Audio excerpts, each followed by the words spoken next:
All right, everyone. Welcome once again to the Faces of Business. I'm your host, Damon Pistolka. I am happy to say with me today, I've got Ben Zimmer here, and we're going to be talking about building effective corporate learning systems. And yes, I had to look at my notes because that was more than 2 words.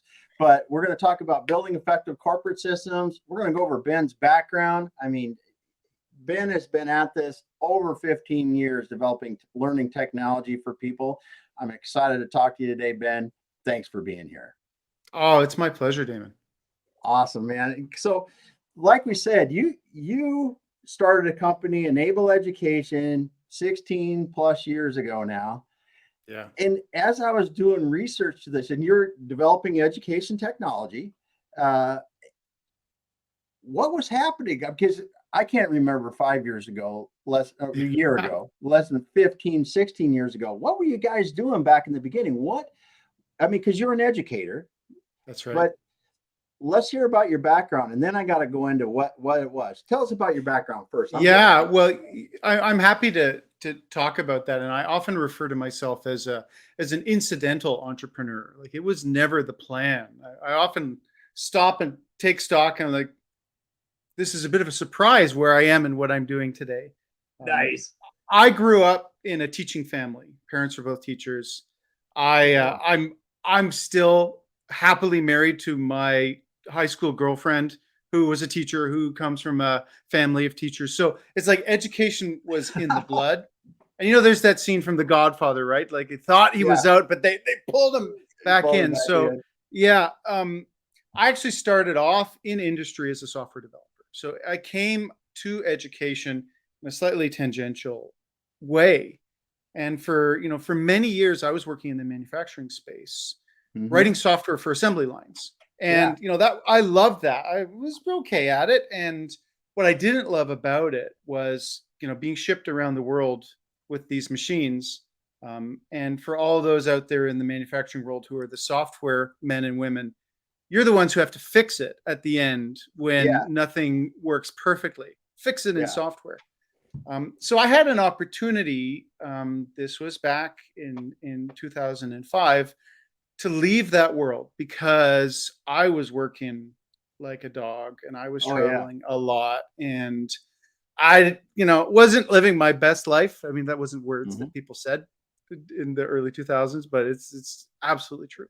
So I had this opportunity to go teach at a college, and I took a really big pay cut happily to do so. And I taught project management and software development, a couple other things. And it was great for about 8 weeks until all of the college profs went on strike. I'm Canadian. I live in the province of Ontario. All of the college profs in Ontario, and my wife at the time was also teaching at a college. It's like, okay, well, this 75% pay cut to leave industry to go teach became 100% pay cut. Yeah. What do we do now? And it was never, as I said, incidental entrepreneur. It was a no-brainer. It was time to talk to some of the people I know and figure out how the heck I'm going to make a little bit of money as a consultant doing some work on the side for them. And that's what happened. And that's when, my company, which was founded as Enable Training and Consulting, Inc. You talk about it being enough words that you have to look it up. Enable Training and Consulting, Inc. was founded so that, I could do some of this consulting work. And of course, the strike didn't last forever. It was a couple months or a number of weeks. But here I was now with the company doing some consulting. And realizing, I guess I can do this. I guess I can make money as a single solopreneur. And I swear, the story is going somewhere. And one of the things I got involved in was this high school robotics competition. And because of my background doing cool stuff in assembly lines and controls and robotics, I learned that this competition, there's like 200,000 kids that do this in the US. It's called First Robotics. It's the largest robotics competition. Since then, it's grown even more. And they switched to this weird platform that no one had heard of that happened to be my area of expertise. And so I sought out a school near me to I think I can help. Let me go mentor. Yeah. and I mentored this team, and I realized that this was kind of in the outskirts of Toronto, and I realized that nobody knew how to use this platform. So I made some videos, as one does. I made some videos, made them available for all Yeah. people to see, and they went viral within this robotics community.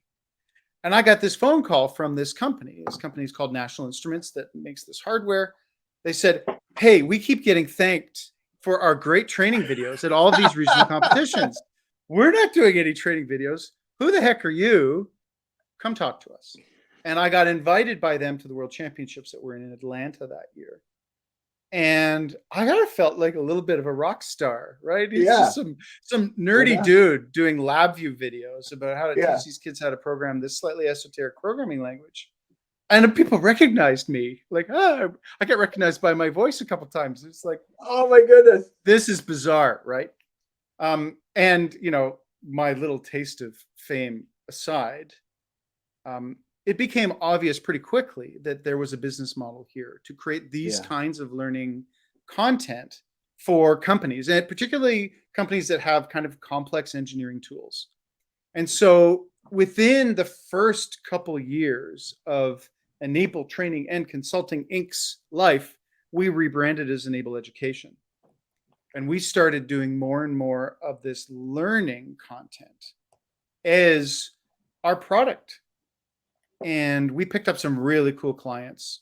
Lego Education was a particularly special client of ours in the early years. And we created the classroom curriculum for kids in 3rd through 5th grade to use the kind of the more junior robotics stuff. And it was a huge project for us. I mean, I was maybe 5 or 6 people at the time. I remember calling up my my counterpart, my client, and he's like, "I really need you to do photography. Can you do all this stuff? Because I'm not able to access the resources internally to do all this." And of course, my answer to anything when someone says, "Can you do this?" is, "Of course we can." Yeah. Like, okay, now how do we do this? I need to buy a camera. Someone needs to figure out camera stuff. Yeah. And we did that. And that's how Enable grew over time to do a lot of different kinds of learning, and not just the content, but also starting to focus on the delivery technology. And like in those really early days, in like 2008-ish, there weren't a lot of learning management system solutions out there to be had. And, the ones that were there were still in development, and it wasn't clear. And they would primarily be used in schools, colleges, universities. Yeah. And like for a business, a company like Lego Education, it's like, we've made these great content and they exist as a DVD and some printed stuff in a binder. But the experience of our client's client, the learner, these kids, is, "Hi, I'm doing some cool robotics programming on a laptop. And like, what now? I'm supposed to pop this CD in and open this manual and like flip through pages." So very quickly, we realized we can actually help a lot by providing not just content, but also delivery mechanisms. And like for Lego, for example, that those couple of years, it meant, building installable content programs that would serve up the same material on the computer that the kids were playing on. Yeah. And over time, that has evolved a lot into integrating with some industry standard learning management systems. Gosh, I think over the years, we've built 5 different LMSs for our clients most of the time. And so as a services firm, and I had to make a decision kind of early on with Enable. It's like, okay, are we going to try and sell content? Do we want to be a product company or a services company? And do we want to focus on just engineering tools or just robotics for kids? And the decision was made, and in retrospect, I'm really happy with this decision, was to be, oh, no, we're a services firm. We're going to do whatever our client needs. They're going to pay us fairly for it. And at the end of it, they're going to own it. And then it's like, lather, rinse, repeat. Now we got to start again. What we were great at was keeping that client so that they would come back to us for the next thing. And we became generalists, if you will, in terms of the content. So we had to kind of separate ourselves from being perceived to be robotics for kids and stuff like that. That was how we started. But we got really, really good at leveraging the subject matter expertise that our clients had. Yeah. And like wrapping that up in like best practices for learning, how to make it engaging, how to make it interactive, how to serve it up. And gosh, I don't even remember what question you asked me. You just let Well, me it's your monologue history, here. but this is really good though, because I'm learning a lot from this, because you guys got good at developing effective digital learning. Right. If I'm probably not even using it right, but because you weren't a subject matter specialist, you were, how do we make this the best experience for the people, for the students or people that want to learn? How do we make this the best, most effective? What's the best use? How do we serve up? What kind of format? You know, because there's so many decisions. We fooled around with some of our own digital courses last summer, I think again. And there are so many different decision points. How long a video do you have before you ask some questions? How many questions do you ask? And then you go, how big can a course be? How small should it be? There's just so many. How many, if you put a course into modules to try to get through a big subject, how many modules really make sense to have or do you break it into multiple courses? There's just so much to understand, especially when you look at some of the things that you can be talking about in a highly engineered product. I mean, because there's a whole, here's your control panel, just explaining control panel on something. But if it was a programming language, I just can't even I can't even put my head around it right now. Well, I love that you brought that up, Damon, because like we do as much stuff now, like training salespeople, or we don't train salespeople. We create programs that train salespeople, or we will, as we do kind of the complex engineering software training kind of stuff. So it's as much about soft skills and leadership and diversity, equity, inclusion content as it is about, here's how to drag the mouse around to achieve this result from your complicated software. And you bring up a great point. And I love that you did, about like the decision points that you face in trying to decide what to do. And I will say, if we productized one thing over the last kind of 5-6 years, it's a process that we have honed. And of course, we call it the enable analysis process. And it's a process where we spend time with our client in an analysis phase to understand their learners, their content, the learning objectives. And it's really interesting because, like I said, we're never the subject matter experts. So we're going to talk to someone, at an engineering firm about engineering, or at an accounting firm about accounting, and they know everything about that. But the way that my team asks questions has them going, oh, wait, let me think about it. And there's some non-obvious questions that it's really important to put down, and that can help us answer those questions, because there are answers to those questions. How long should it be? Should it be fully online? Should it be fully in person? Should it be live? Should it be asynchronous? Should it be interactive? Should it just be text that people read, or should it be beautifully produced videos? The answer is all of that in combination, but the combination can only be determined by the needs of those learners, and every learner in every situation is unique. And of course, it's balanced by budget. Everyone, I would love it, and everyone would love it if it was all beautifully produced video and beautiful interactive simulated 3D game stuff. But nobody has those kinds of checks to write. But if you in the audience do have a check to write, it's ben@enableeducation.com. But that is really pivotal, because experts in learning can go there. They can provide a path and answers to those questions. And our experience is that every client we have, they are a subject matter expert, Yeah. and they start to become uncomfortable answering those kinds of questions about how to structure the learning. Um, and our ultimate goal, and we called it enable for a reason, is to support our clients to do a great job training, because we are never ever the ones in a training room.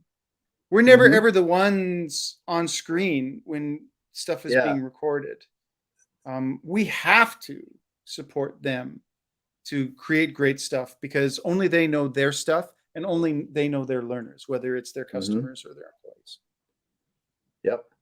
That's awesome because you be well, you have been in this long enough that you've actually developed the systems around asking the right questions to develop better learning platforms and the way you're delivering the content, because you know it's like you said, it's just how much of it is in, even if you're going to do a webinar, how much is it, how much do you cover in a webinar, how much is homework, or just or pre sent out when you're doing this tech. There's just so many questions, and a subject matter expert, we were trying to do this last year as subject matter experts. It stinks because it takes you 100, 200 times before you really go, that didn't work, this worked a little better, that didn't work. And you guys have gone through a lot of that for people with Enable there, and can help them get to that end point where it's real effective much, much faster. Yeah, I think that's 100% correct. And I have a lot of patience and compassion for people like yourself, as you're describing last summer, because it's impossible to see it when you're in the thick of it, Oh yeah. right? It's impossible, especially if you're on screen waving your hands around trying to convey with passion some interesting information that people need to receive. You don't have the bandwidth. There's no cognitive load left for you to be really observing and thinking and watching and reflecting. Like, so what does that mean? Now you've got another person on the call with you, watching and listening. Maybe that would be nice, Mm-hmm. but in reality, like, we're all time and resource constrained, right? There's barely time to do the things that we want to do. So Yeah. I have nothing but support and compassion for people who at least try in the first place. Yeah. Because unfortunately, I think every business leader will say that training is important. 100% of them will say it. They will also say that it's number 6 on their list of 5 things to do this month, Yes. every single month. Yeah. And it is the rare business leader that um, will have the ability to say yes to this if they haven't kind of been burned, really burned by the lack of it. Mm-hmm. And there's some really interesting statistics that kind of talk about that. And that in itself is part of what led us to contemplate starting a new business, a secondary business. Mm-hmm. Well, so I got some more questions on this, because when you started this, I got to think back, because video learning, putting videos on YouTube to teach people stuff. I mean, we're talking 15, 16 years ago, so that's 2005ish. Were people even really doing that at all, or was I it? think Khan Academy existed. It was kind of just going viral in that time frame. Uh-huh. Um, and it was like, who is this guy teaching math to kids on this YouTube thing? So someone can fact check that later. I think Yeah, I'm yeah, approximately correct. Um, LMSs did kind of exist, and video certainly did exist. YouTube did exist, but I yeah, don't think people were using it super widely. yeah, And if they were, they're just showing up as subject matter experts talking about their thing, yeah, and talking about their content to the best of their ability. yeah, And certainly things have evolved over time. yeah. So your initial things that you were working on were really about technical training and on specific products, or That's stuff right. like that. Yeah. Well, when you look at where you came from, in the automation world, I mean, that is just so, I mean, if you robotics, anything like that, there's so much to teach on just one piece of equipment or one. If you're going through a programming language yeah, there's just so much. There's so much. That's cool. And I can think about it. I wrote it down too. There's somebody I want to connect you with that you guys will love each other. You love talking because it's the technical training runs deep. So you mentioned a little bit. We move fast forward. What were some of the big leaps, though, big technology leaps that you saw over that time so far? Sure. Yeah. The evolution of the more interactive learning. And let me explain what I mean by that. Video was novel enough in those first couple of years that people, I think, could watch. Let's take the example of software training, like for robotics for kids, which is exactly like what I did all those years ago. I would do and some of those videos were long, like 30 minutes. Like, can you imagine? And still the kids totally soaked it up. They were all over it because they needed that very specific piece of information. Yeah. They needed to do exactly what I was showing them to do. So they would do it, they would pause it, they try it on their own. They would get a result, they would unpause it, they would watch, then they would do the next thing and try it on their own. And that modality can work. And in fact, it was kind of all you could do back then because there wasn't the ability to easily create a video that had stuff interwoven with it, right?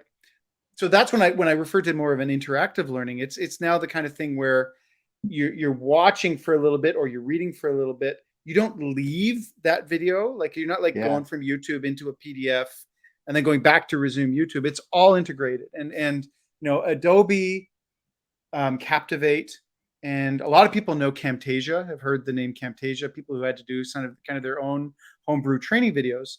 They were really good at that. And you could drop in a button to do something, and you could drop in little questions and knowledge checks and stuff like that.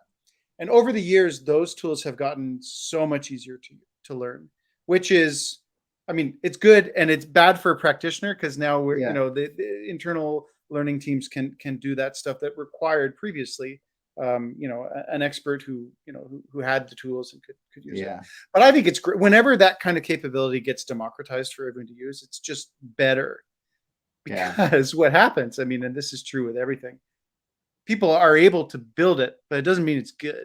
It doesn't mean it's thoughtful. It doesn't mean it achieves learning objectives. And so what that did for us was it allowed us to really hang a flag on our ability to create great learning experiences, to understand principles of instructional design, and to kind of hang our hat on that.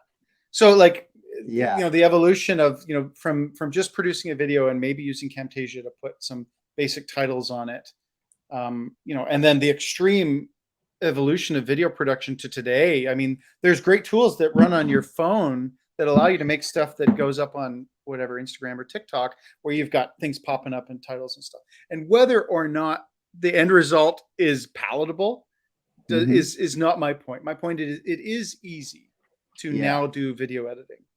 It is easy to make quick hit content that is relatable and effective.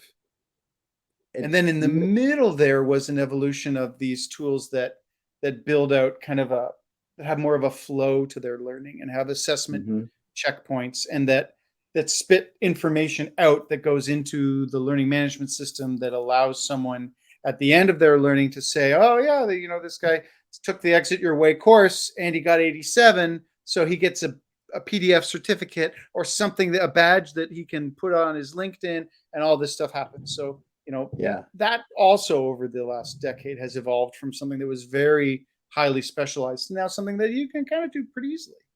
Yeah. But back to what you said, I think is really the development of all those tools to make it easy was probably actually a good thing for you, because you guys then got to focus on the science of learning. Right. And getting, like you said, getting really good at getting good learning materials, delivering the best content that got the subject matter through the best and in the right way, and those kind of things, because that's the valuable part. It's like it's the getting the training and getting and training through the students effectively. Yeah. That's right. It was interesting through that period as we were kind of honing on who our ideal client is, um, and where we settled and where we are now and where I think we're going to remain is, we see Enable as, I don't want to use the term boutique because it sounds fancy. We're not Yeah. fancy, but we are high end. Yeah. And if you have a huge stack of stuff and you're like, uh, we want them all to be exactly like this, do 1,000 of these. Um, we're not going to be cost effective because my Yeah. team is all here Yeah. in Yeah. North America. We're all in Canada. Yeah. I'm not going to do it at overseas kinds of rates. Yeah. And there are lots Yeah. of people that do. I think every business leader I know I do gets like 2 emails or more a month for someone offering to do overseas development of learning. Oh yeah. And if you, and we have some clients where we do the analysis and the design, and then the development gets done either by their internal teams that might be overseas or by Hmm. another vendor who can just Hmm. pump stuff out super cheap. And we might do quality control on that. And I'm really happy with that. But where we found our sweet spot is in the mid market. So organizations that have, say, between 100 head count and 1,000 head count, Hmm. if we're creating content for their team. If it's customer focused, they might be much smaller than that. But Yeah. they have a need to make sure the customers is successful. Because the organizations that are much bigger than that, they have their own learning and development. They have their own, and they would rather oftentimes have a siloed approach and grow their team. And much smaller than that, their needs are changing too quickly, and sometimes they don't have the budget to afford it. So Yeah. Yeah. throughout all of What? this, to your point, Damon, we found that sweet spot. Yeah. Yeah. Well, and so let's jump forward to when you guys saw Sidekick, and then I want to ask some Mhm. other questions about applications because I we talk about corporate learning systems, and I have a Mhm. lot of ideas, but I want to hear it from you. So let's talk about Sidekick because you guys decided to develop a different kind of product to Yeah. support learning because of the science and the things you learned about over the years of developing these systems and delivering good content and effective content. You just talk about Sidekick a little bit and Sure. explain that to us. Yeah. Well, I mean, I'll give you a much briefer genesis than I did for Enable. So one of the other patterns that we determined, and this is kind of independent of the technology evolution, is say like 5 or 6 years ago, a lot of our clients were saying the learners don't want just self-paced learning. They don't want just e-learning. They're not satisfied. They don't feel like they're connected. And there was a need to build learning programs. And I don't mean technology programs, I mean like learning experiences that had some percentage of it self paced and some percentage of it in person, led by a facilitator. And we call that blended learning. And the ratio varies, but it's usually like imagine like 3/4 of the learning you're doing on your own with headphones on at your desk. And then you come together once a week to hear someone wave their hands around and tell stories, cautionary tales, and best practices, and answer questions and mentor you. Hmm. And I think it's related to the millennial workforce with a strong desire to feel connected to Hmm. their team. And when you show up, if it's an onboarding for a new job, you show up in a new job and someone hands you the equivalent of a big manual, but it is in fact like 12 hours of videos to watch. You actually don't Yeah. feel very invested and you don't feel very. And so, long story short, over the last 5 years, we've been building a ton of these blended learning experiences. And as we said before, the people at our clients are subject matter experts, but they're not trainers or facilitators.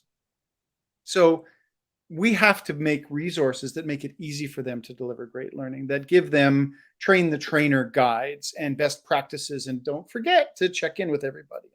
Don't Yeah. forget, don't just talk for 2 hours. People got to go to the bathroom. People got to get coffee. Yeah.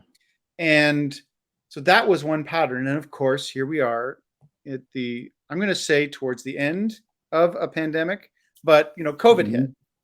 And all of a sudden, almost all businesses went work from home. Yep.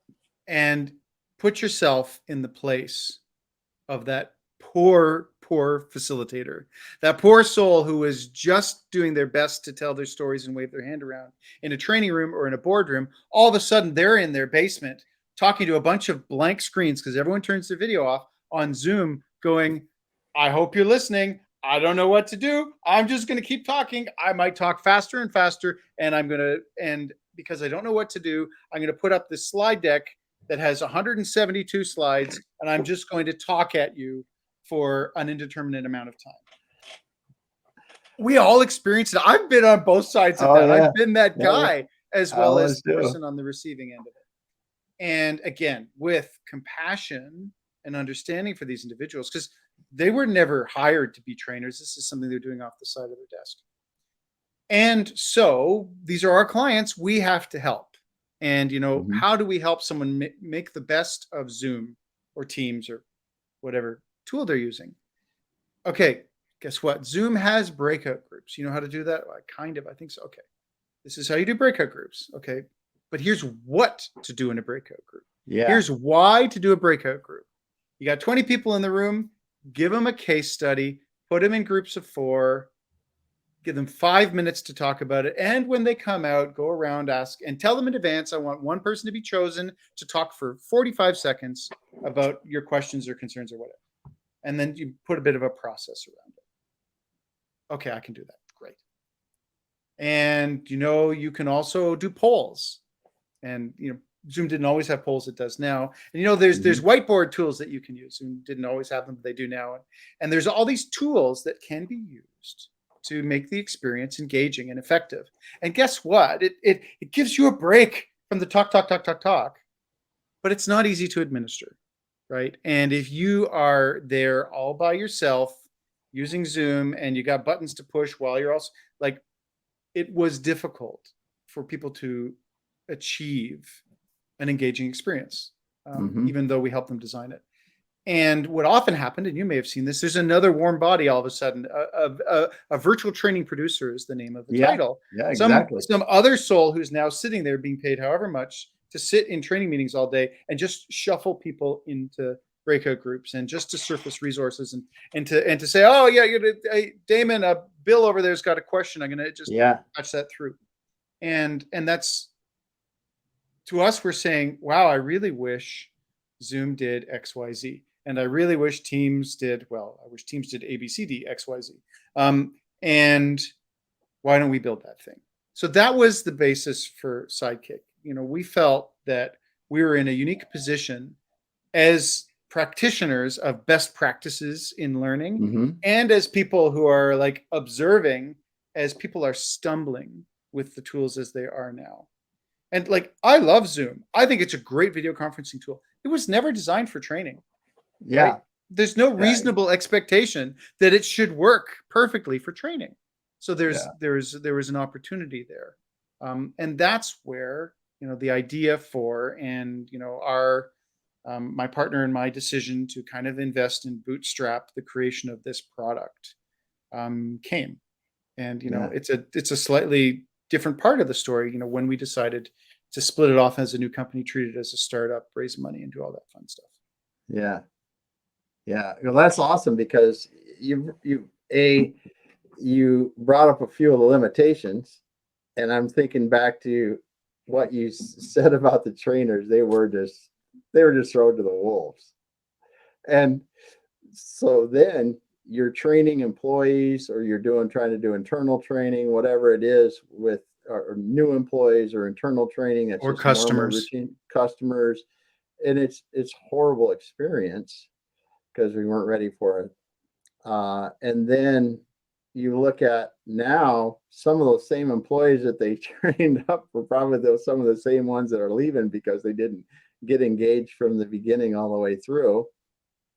And yeah, it's interesting. And then you pointed out too that Zoom wasn't made for training, which I never thought in that light, but you're exactly right. So I have a story and then followed by a statistic about that. And a family friend connected me to one of their friends was this young sales rep who worked at, one of these, what they call unicorn scale ups. So it had received its Series B funding. They're well on the trajectory path to be one of these billion dollar companies. He's a sales rep there. And I knew he quit. He changed jobs. And I got introduced to him, and he and I had this amazing hour-long chat. And I'm like, Jim, his name wasn't Jim, but I call him Jim in all my documents. Jim, tell me your story, man. Like, what happened? He said, the culture at this place that I left, it was like learned by fire. It was up to you to figure stuff out. There was no real training to speak of. And like how that made me feel was like, listen, if these guys aren't going to invest in me, he said a different word, if they don't give a bleep about me, I'm going to just move. I'm just going to go across the street to the other unicorn billion-dollar path scale up. And he went, and get this, within a quarter, 4 of his friends had left from the same company to the same company.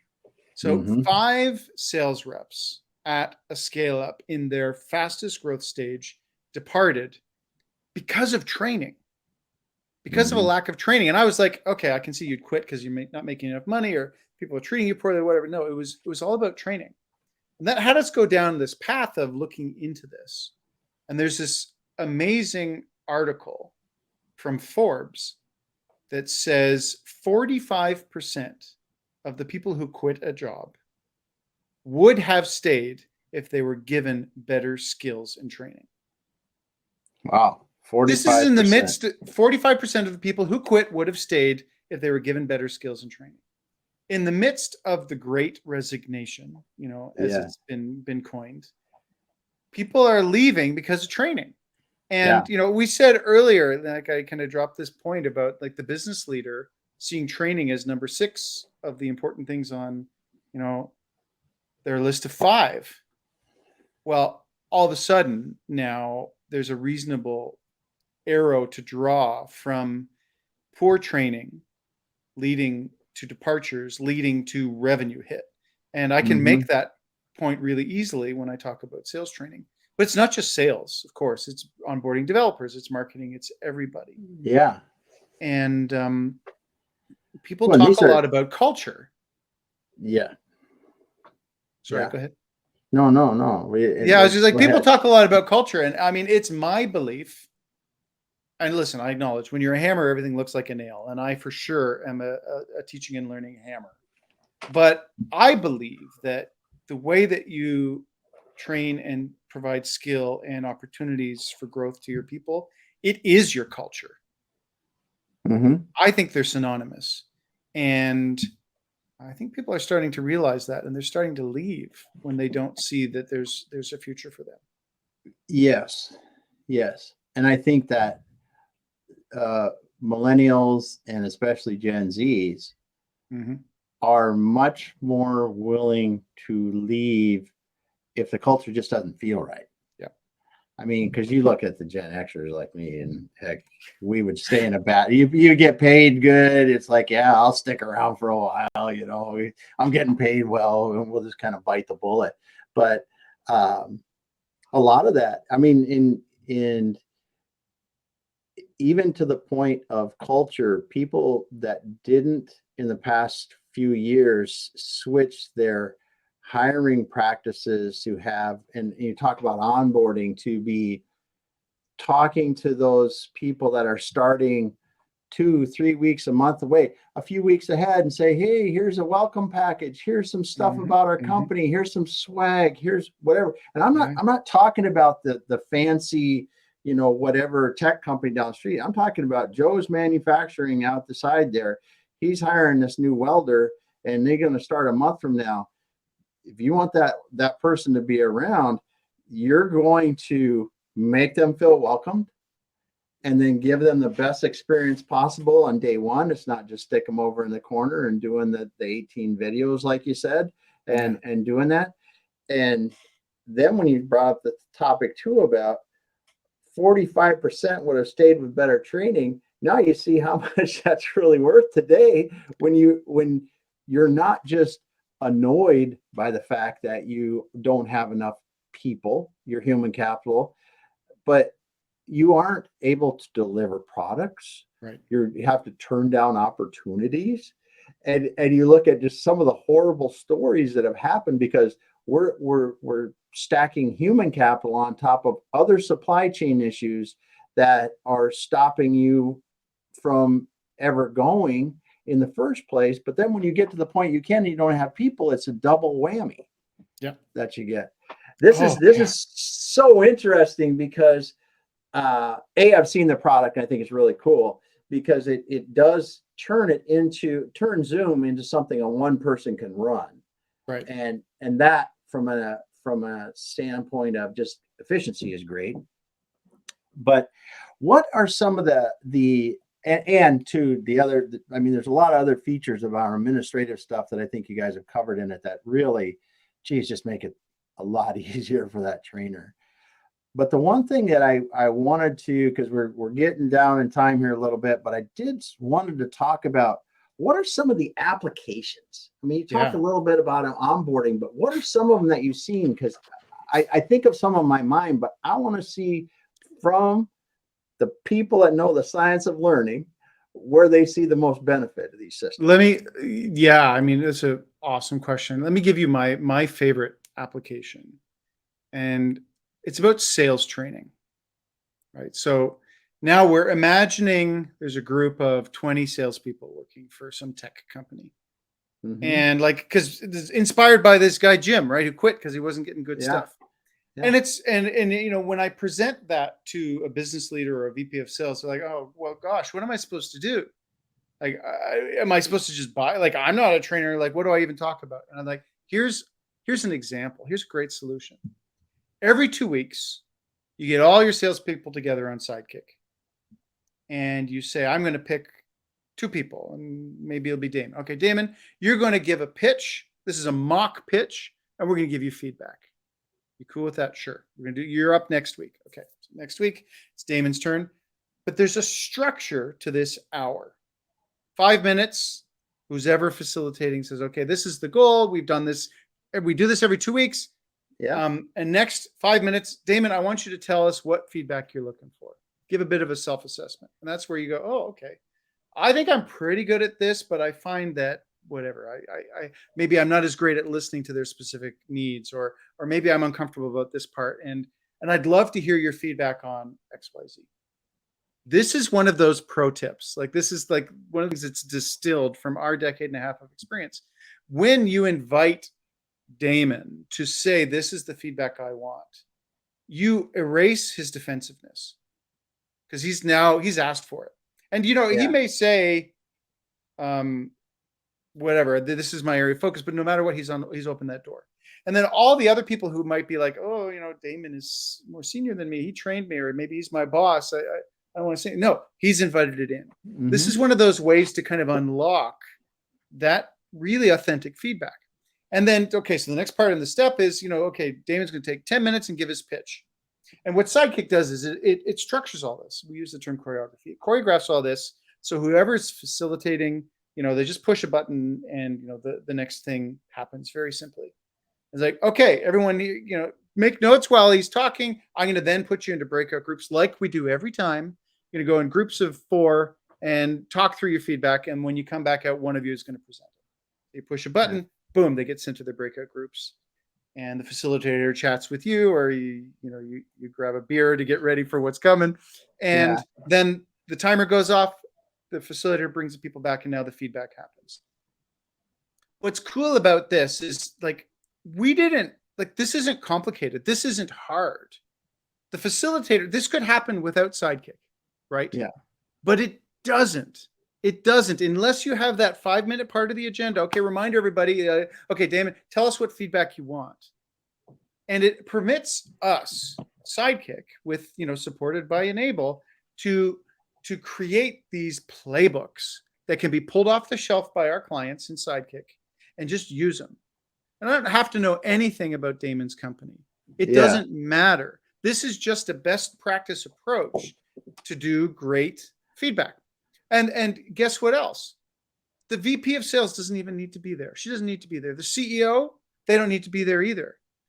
Now the team can serve itself and be consistent. And the thing can be recorded automatically. That can be reviewed by the VP of sales. People's feedback gets captured and reported out. That can be looked at. If Bill and Sarah don't show, that gets recorded and can be looked at. And so this is the example I love. And it's not about me telling you how to click through 473 buttons on Excel to achieve something. This is kind of a soft skill, right? It's pitching, but it's essential. And it's also not just for onboarding. This is the kind of thing that you give to Jim and his teammates every 2 weeks. And it's very, very low cost, very low energy to have them support themselves. Yeah. And have them work together to become better. You're just enabling them to help train themselves or someone to be a good trainer much easier. Exactly. You're giving them the, like you said, the playbook and the technology to really do it. And if someone were to ask about the culture at whatever I called it, Damon Co., any one of these men and women would say, yeah, this is every 2 weeks, like we're there for each other. We're supporting, like that suddenly becomes transformational if it's not something you've been doing previously. And it requires essentially zero effort. Yeah. Yeah. Good stuff. Good stuff. It's so interesting because you're using Sidekick and Zoom and helping people really be able to create a different culture themselves and much easier. So, and this has been a fun thing for me because we talked at the top about how Enable is a services business. We made the intentional choice to be generalists and to do something different for each client and then start again.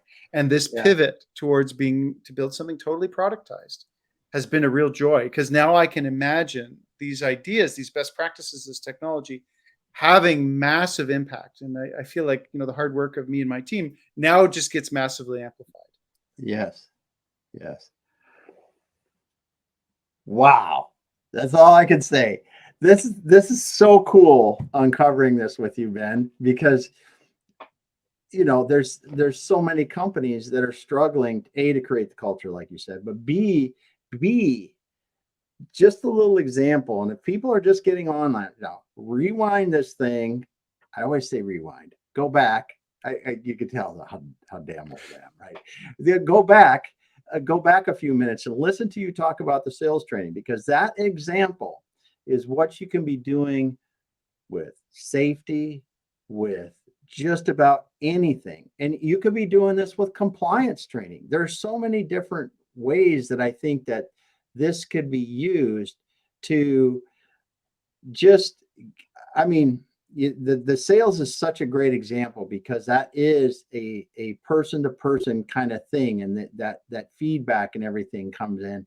But those opportunities were letting people interact with others in the organization, and oftentimes dispersed because now we work with hybrid work environments, or even if everybody's working from their cubicle or office or home, whatever, this facilitates that as well. Right. It just makes it so much more effective, and it does, like you said, allows these people to build a good professional relationships as well. So, well, Ben, I just want to thank you, first of all, for coming on today and talking about it, because I am thrilled to learn about how you guys with Enable Education learned about the science of teaching, and then how that's evolved over the years, and then to learn about how